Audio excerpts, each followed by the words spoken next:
তামিম ইকবাল মাঠে থাকবেন আর কোনো ঘটনা ঘটবে না, তা কি করে হয়?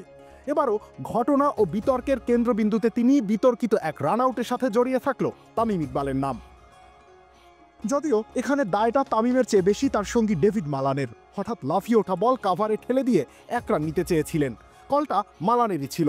তামিম সেই অনুযায়ী রান নেওয়ার জন্য দৌড় শুরু করেন, কিন্তু রান তো নেওয়া সম্ভব না। মালান যখন ফিরিয়ে দেন তামিমকে, তখন অনেক দেরি হয়ে গেছে। ফলাফল নন স্ট্রাইকিং এন্ডে রান আউটের শিকার হলেন তামিম। উসমান খানের দারুণ ফিল্ডিংয়ের পর বেল উপড়ে ফেলতে ভুল করেননি চিটাগাং কিংসের আলিস আল ইসলাম।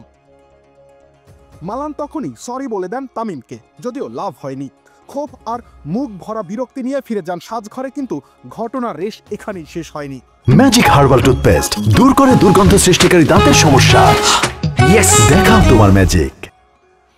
মাঠের মধ্যেই তখন লঙ্কান ক্রিকেটার বিলুরা ফার্নান্দোর সঙ্গে গোল বাঁধে মালানের। কারণ না জানা গেলেও দুজনের মধ্যকার তর্কাতর্কি ক্যামেরায় স্পষ্ট ধরা পড়েছে। গন্ডগোল অবশ্য খুব বড় হওয়ার আগেই থেমে গেছে। পরের ওভারেই লো স্কোরিং ম্যাচের আমেজ বাড়িয়ে দেন তাওহিদ হৃদয়। খালেদ আহমেদের বলে শর্ট কাভারে ক্যাচ তুলে দেন তিনি। তবে হৃদয়ের আউটের সিদ্ধান্তেও সন্তুষ্ট হতে পারেননি তামিম ইকবাল। সাইডলাইনে দীর্ঘ সময় আম্পায়ারের সাথে কথা বলতে দেখা যায় তাকে। রবিউল ইসলাম রানী, খেলা ৭১।